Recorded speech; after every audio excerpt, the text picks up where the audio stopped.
Do you have murder on your mind? I sure hope not. Have you ever wondered how many of those cases are actually solved and how many are actually getting away with murder? According to the FBI, the national clearance rate for murders, that's the number of cases solved out of the total number of cases, is 61.6%. That still leaves close to 40% of murders going unsolved. I will explain some reasons why many go unsolved. But first I will list the 8 steps to a murder investigation, so you have an idea on how much work and how hard actually solving a case can be. Here are the 8 steps. 1. Secure the crime scene. 2. Collect and preserve physical evidence. 3. Interview witnesses and suspects. 4. Analyze evidence. 5. Search for leads. 6. Identify and arrest suspect. 7. Prepare for trial. 8. Present case to prosecutor. And now for the reasons on why and where things can go wrong in no particular order. I hope you enjoy. 1. Bad police work. This may be the result of incompetence, but frequently it is due to a lack of personnel and inadequate departmental resources. Priority is almost always given to new cases, and there are always new cases. The police are typically as frustrated as the public, if not more so, when a case remains unsolved. Small cities or cities where departments do not work together are also problematic. 2. The lifestyle of the victim. Prostitutes come to mind. Unfortunately, they are often targets because they work at night and they get into cars with strangers. They do not keep client lists. Sadly, they are rarely reported missing. Other jobs that are considered higher risk are working at gas stations or mini-marts at night. 3. Determining whether a death is natural or intentional. The passing of Alyssa Lam is an illustration of this. She was discovered in the hotel's water tank in Los Angeles. Her death was caused by drowning.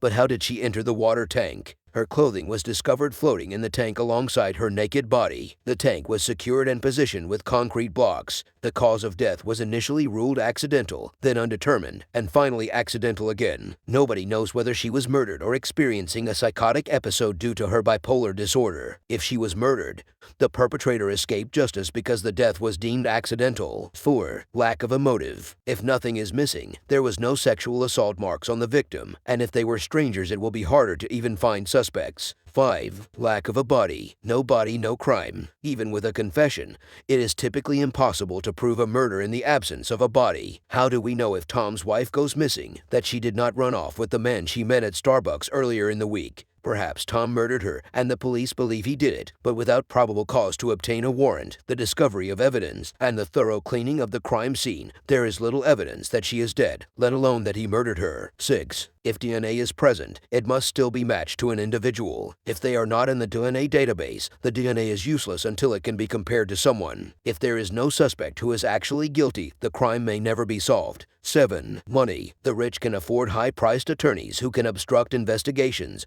or secure a not guilty verdict. Perhaps the individual is guilty, but because of their wealth, the case remains open. 8. The sheer oddness of the crime. The Tylenol murders in Chicago fall into this category. They still remain unsolved. No one knows who or why did it. It is a peculiar method of murder. 9. Stranger-on-stranger homicide. Investigations usually begin with the friends and family of the victim. If they were complete strangers, the case will be much harder to solve. 10. The transient nature of the perpetrator. A frequent traveler could murder someone in Oregon and return to Florida within a few hours by air. If it was a stranger-on-stranger killing, it's even worse. Truck drivers, for example, travel the country, and if one of them committed a crime, the body would be 6 states away by the time it was discovered. 11. Victim of a serial killer. These are almost always strangers, and only the killer knows their motivation. Even if the police realize the nature of the murder, these cases are still extremely difficult to solve. These are only a few of the reasons why many murders go unsolved. Still, the odds are in the favor of justice being served. I hope you have all enjoyed this video. Please like and subscribe. We appreciate all of you. Have an amazing day.